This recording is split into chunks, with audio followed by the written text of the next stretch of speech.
Umalag ang ilang OFW sa panukalang mandatory remittance sa mga pamilya ng OFW sa Pilipinas na hinain ni OFW Family Party List Representative Roy Signeres.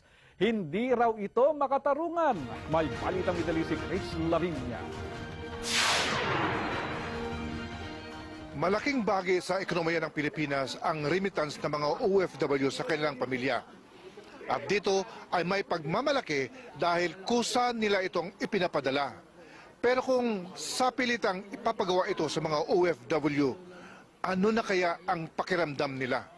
Masyadong general yung panukala na yon na hindi nagre-remit ang isang tao, suspend mo yung renewal ng passport niya, hindi naman tama yun siguro. Si Nawawi at asawang si Sinab ay kabilang sa mga OFW na nagpapadala sa anak at kamag-anak sa Pilipinas. Sa House Bill 3576 ni OFW Family Party List Representative Roy Signeres, pwersadong magpadala sa kanilang pamilya at kaanak sa Pilipinas ang mga manggagawang Pinoy sa abroad. Kailangan mapakita sila ng katibayan na nagpadala sila bago aprubahan o renew ang kanilang passport. Pumalag si Orlando Villapanya na 21 taon ng OFW. Hindi raw makatarungan ang panukala. Sa tingin ko ay paglabag yun sa karapatang pantao ng isang Pilipino na bigyan siya ng passport or i-renew ang kanyang passport. Pero si Enrico, makabayan ng opinyon sa panukalang batas. Makakatulong daw ito sa pag-asenso ng bansa. I agree with that.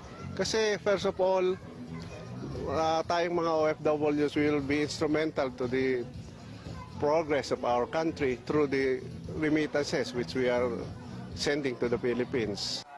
Hati naman ang opinyon dito ni Danny dahil may bahagi naman na pabor sa OFW ang panukala, pero may bahagi rin namang hindi katanggap-tanggap. Kung makakapag-remit tayo regularly, that means pag uwi natin sa Pilipinas, meron tayong pondo, meron tayong kapital, meron tayong magagamit ulit bilang paninmula. Pero, against ako, nagawing requirement ito para doon sa renewal ng passport. Si Signeres ay dating Philippine Ambassador sa UAE na 4 na taon at isinusulong niya ang batas para proteksyonan daw ang mga pamilyang naiwan sa Pilipinas. Nagbabalita sa Middle East, Chris Lavinia, Riyadh, Saudi Arabia.